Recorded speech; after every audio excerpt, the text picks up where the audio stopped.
softball team finally gets a chance to play a home game. We are on the brink of Big Ten schedule and having our first Purdue softball show of the season. I'm Corey Palm alongside head coach Boo De Oliveira. Coach, good to have you. Welcome to the 2023 season of the Purdue softball show as we get ready to finally hit the home turf. What's it like being being able to sleep in your own bed on the regular now? It's been a couple nights, so it's been nice. Our team's been really tough and resilient through this whole schedule. You know, that's just part of being in the Big Ten Conference and being a team on the road. But we're excited to get to play games at the best stadium in the country and excited to get going with conference. We'll talk about Indiana State and the Big Ten season ahead. First, let's talk about that non-conference slate.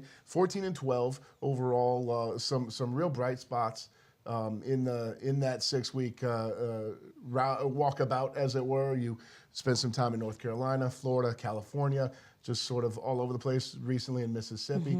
14-12. What really stood out to you? I think, you know, for our team, we're a really young team as far as our roster. We have a really large roster this year, 28 people.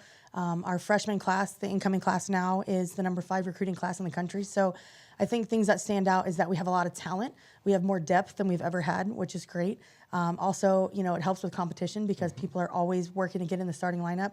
But seeing a lot of different people step up in different areas, and that's been exciting to see, and just love that the competitiveness of the team is not, they're not scared at all of their youth. It's really kind of like our superpower that we have so many young people. And the veterans have been doing a good job of mentoring the younger players. That's great. Sometimes it's tough for veterans who, you know, aren't that far removed from being young players themselves to step into that leadership role. To get that is important.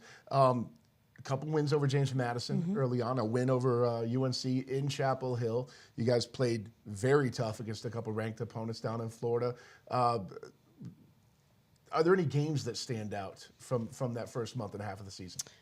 We've played a lot, but, you know, I would definitely say the JMU games stand out because, you know, the first game we won, the second game we had to fight back, and it just kind of shows the character of our team. Our team is very scrappy, we're very gritty, we really are just never out of a game, and we truly believe that, and that was really evident in that game. And I would say the second, I think it's the second UNC game, was one of the most intense games that I've ever coached in. I don't know what made it so much more intense than other games, but it was just vicious out there on the field. And I actually used to coach for Coach Papa at UNC, and I think that just added more to it.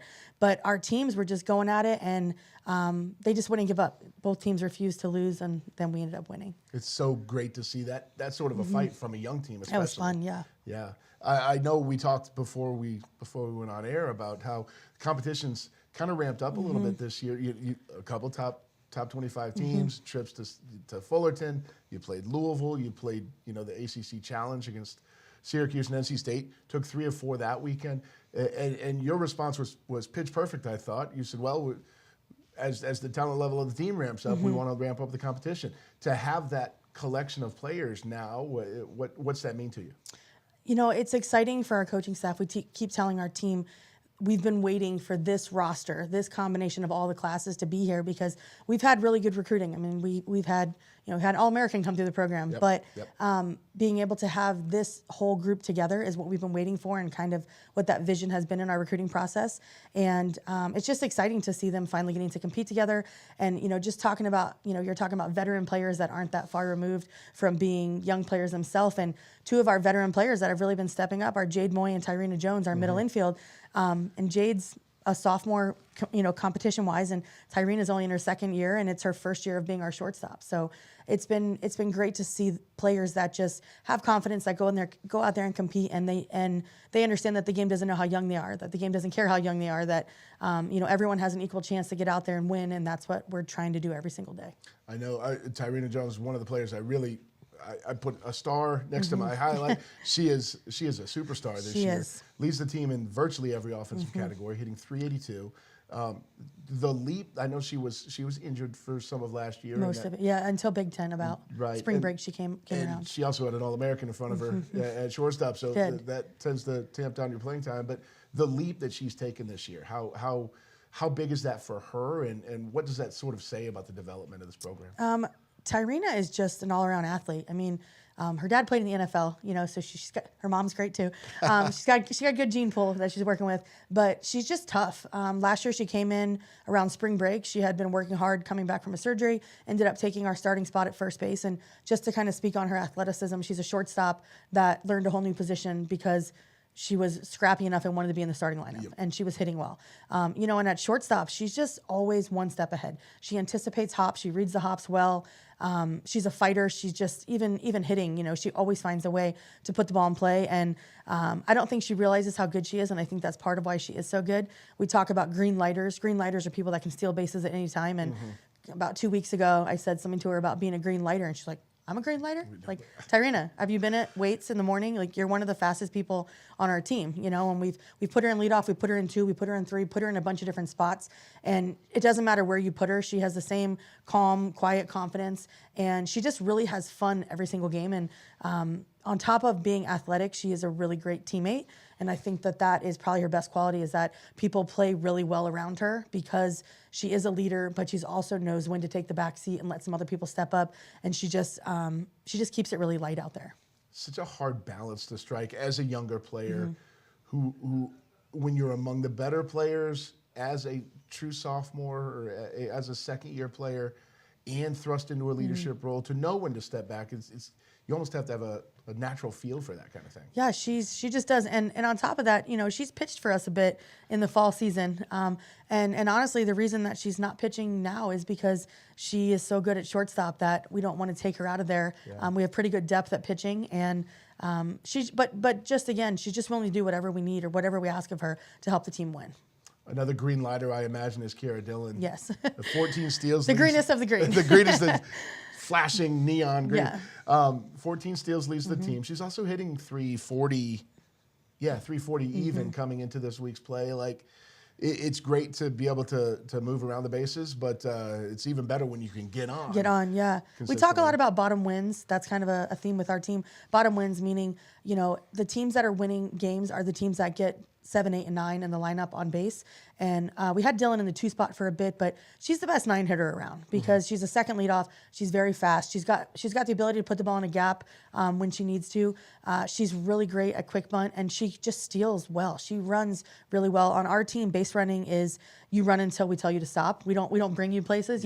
Run, and we'll tell you when to stay there. And she's only been thrown out one time, and she's just aggressive and she's not scared. You could tell her to do anything. Bump with 2 strikes, do this, do that, and she'll do it if that's going to help the team win. She is definitely our biggest vocal leader in the outfield and really just a heartbeat of the team. And it's been really exciting to see her really emerge as a leader. She's also the SAC president for Purdue, and she'll be in grad school next year. Like, she just has, when you say someone has the it factor, she has it. She has the it factor, and we love her. Yeah, she's great. She's so grown up. What the heck? So grown up. It's got to rub off on the team too. Right? It does, for sure. Okay, we talked about the offense a little bit. Pitching's been a little bit more of a committee so far. 4 consistent starters. Yeah. Everyone sort of has their moments. Mo Wimpy leads the team with a 4-2 record. Alex has the team high in strikeouts. Just what are you getting so far from the pitching core? We're getting a combination, just like you said, pitch by committee. Right now, I would say, we need to be more consistent with giving up less freebies. But we have some games where we're just lights out. We'll go 4 innings, 1, 2, 3 outs every single inning. And if we can continue to work to get the leadoff out and to stay in pitchers' counts, we're going to be fine. We're doing a really good job of getting into pitchers' counts. We just need to finish a little bit more. But overall, happy with the combination and happy with the fact that on our team, we really are a staff, and there's not, this rivalry between number 1 and number 4. And depending on who we're playing, it's really anybody's day to be number 1 because we go with who's going to be the best opponent matchup and who we're playing the best behind. That's frustrating at times, I imagine, as a coach to try and trust yourself to make the right choice, but great camaraderie. Yeah, great camaraderie, and just, we talk all the time about just feed the defense. We have one of the best defenses around. Our outfield really prides themselves on being the best outfield in the Big Ten. We have a really fast outfield. The combination of any of the outfielders that could be out there when they're there together is just really, it's just really exciting. And telling our pitchers, like, hey, have confidence, put the ball in the zone. Put the ball in the zone, let them hit it. Like, let us defend you. We can't defend walks, but I think they're finally getting to the point where they know, like, hey, I can put the ball in the zone and my defense is going to have my back. we'll turn our attention to the schedule ahead. We're taping this on Tuesday, March 21st. So home opener doubleheader against Indiana State coming. If you're seeing this after Tuesday, the 21st, we've got another doubleheader Another one, yeah. next weekend against Indiana when the Hoosiers come to town.